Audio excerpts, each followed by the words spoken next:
Hi, I'm Scott Hamilton, Rockfile, back with another podcast review, this time revisiting the 2012 movie, Premium Rush. If this movie was coming out today and they said, the new film starring Joseph Gordon-Levitt and Michael Shannon going against each other for 2 hours, it's Premium Rush. You know, everybody want to see this movie. But it came out in August of 2012.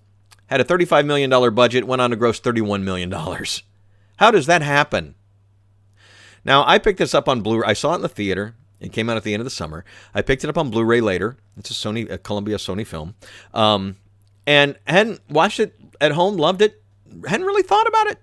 And the other day, going through, as we do during the COVID times, looking for things to watch, I'm like, wow, there's a lot of that movie. I don't remember a lot of that movie. I mean, I know what it's about. I know the main characters. I know the gist of it. But let's rewatch Premium Rush. And did. And wow, why was this movie not a huge hit? By even today's standards, 8 years later, this is a fantastic action movie.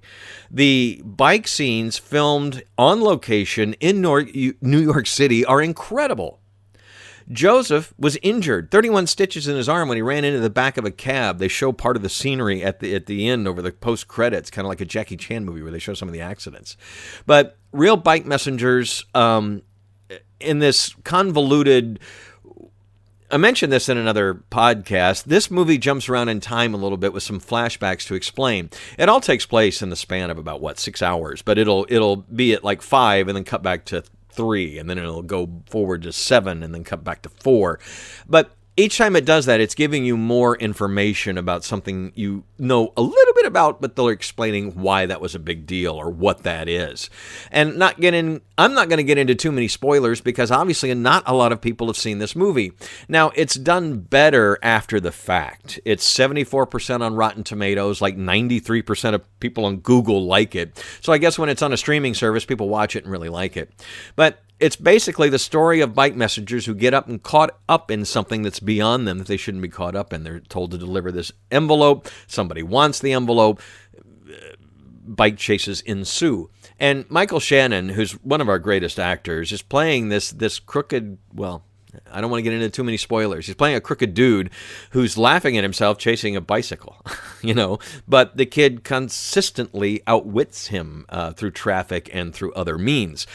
Premium Rush was written and directed by David Koepp. His directing output has been hit or miss, but he's written some of the biggest movies of all time, adaptations and such, like Jurassic Park. So once you're in Hollywood and you do something that's that big a hit, you pretty much are set. You can pretty much continue to work no matter what. And he's continued to adapt movies, write movies, and he's directed a few. This is one of his better movies.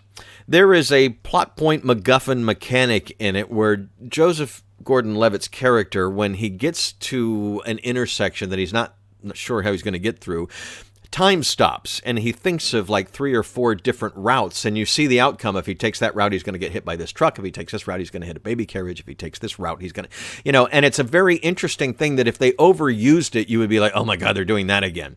But they use it like 3 times in the movie, maybe 4 tops.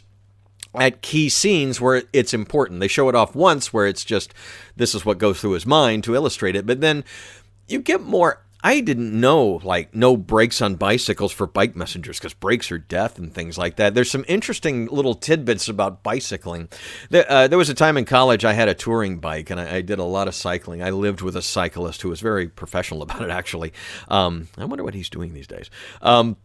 But anyway, I learned a lot about bicycles and had a nice bike for several years that I really enjoyed. But this was a whole new level of biking. And I've been around BMX guys and stuff like that and the hot dogs and things like that when I was younger. So this whole bike messenger in New York thing, this high they get from being able to scream down the street from one place to another, going in and out of traffic and all that stuff, it's pretty spectacular. I mean, it was filmed on location in New York. It's got some great scenes of everything. If you haven't watched Premium Rush in a long time, pull it out. You've got great actors just having a fun time in this movie. The mystery is interesting. The plot is interesting, and it all wraps up really well. obviously didn't make enough money for a sequel or anything, but it would be interesting to delve into this world again. I mean, it's been 8 years, and like I said, Joseph was injured on the set and things like that, and I'm sure more than one person were injured in some of those accidents and such.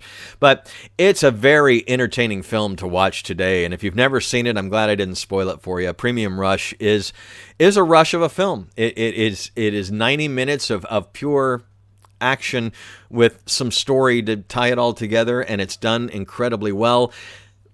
It's a little bit of iffy CG, but there's not a whole lot of CG in the movie, more for those things where he's imagining what can happen. There were a couple scenes where they, obviously they fixed something because a human would have died in that particular situation. But other than that, it holds up very well for being 8 years later. And as far as modern attention spans go, you'll be thrilled to watch this movie. 92 minutes. Premium Rush. It's available all over the place now. I think the Blu-ray's really cheap these days. I'm Scott Hamilton. I'm Rockfile, revisiting movies and doing podcasts. Check out therockfile.com for all my links. Thank you very much for listening.